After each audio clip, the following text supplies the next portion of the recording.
My bae is my queen. That's my wife, and a man who finds a wife finds a good thing. You know I had to bring that line back. See, every time that I rhyme that, I get chills like a sudden change in the climate. At times life could seem twisted like a pretzel, but I still honor my wife, for she is the weaker vessel. For we wrestle not against flesh and blood, but the devil. Watch me bury the past and then throw away the shovel. Hold up.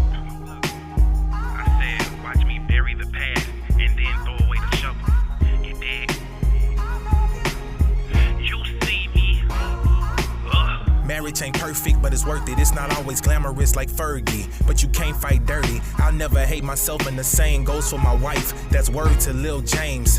That's on life, mama. I see my mama when I look inside my wife. All of this honor to my mama is inspired by my wife. See, my wife is a mother. She's one of the greatest. She taught me so many things, but especially patience. She taught me how to forgive and no longer hold a grudge. I ain't been bitter since I've been with her. She taught me how to love to the man above. I say thank you. I know he loves me because he sent me an angel, babe. Girl, you know I love you.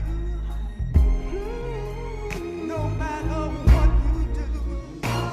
When I became her husband, she submitted to me first. In return, I'ma love her as Christ loved the church and gave himself for it. I'll do the same for her. That's Ephesians 5:22 through the 25th verse. Now she knows her worth. She's priceless, not cheap. Little boys play games, but not me. When I became a man, I put aside childish things to the men. I recommend that we cherish our queens. See, the woman is the helpmeet. You're her man. When she sees you, all she sees is a head, like a selfie. Give your wife her conjugal rights and vice versa. You have authority over her body. Use it to nurture, never use it to hurt her, for the woman is frail. Always show her love because love never fails. This is food for thought. You do the dishes and watch the movie Fireproof. It'll make a difference. Preach. Baby,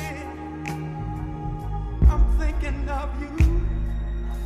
Trying to be more of a man for you. Wives, submit to your own husbands as to the Lord. For the husband is the head of the wife, as also Christ is the head of the church, and he is the Savior of the body. Therefore, just as the church is subject to Christ, so let wives be subject to their own husbands in everything. Husbands, love your wives just as Christ loved the church and gave himself for it, that he might sanctify and cleanse it with the washing of the water by the word, that he might present it to himself a glorious church, not having spot or wrinkle or any such thing, but it should be holy and without blemish. So husbands should love their own wives as their own bodies, for he who loves his wife loves himself. For no one ever hated his own flesh, but nourishes and cherishes it, just as the Lord does the church. For we are members of his body and of his flesh and of his blood. For this reason a man shall leave his father and mother and be joined with his wife, and the two shall become one flesh. Ephesians 5, verse 22 through 31. In God's eyes, 1 + 1 = 1. Preach.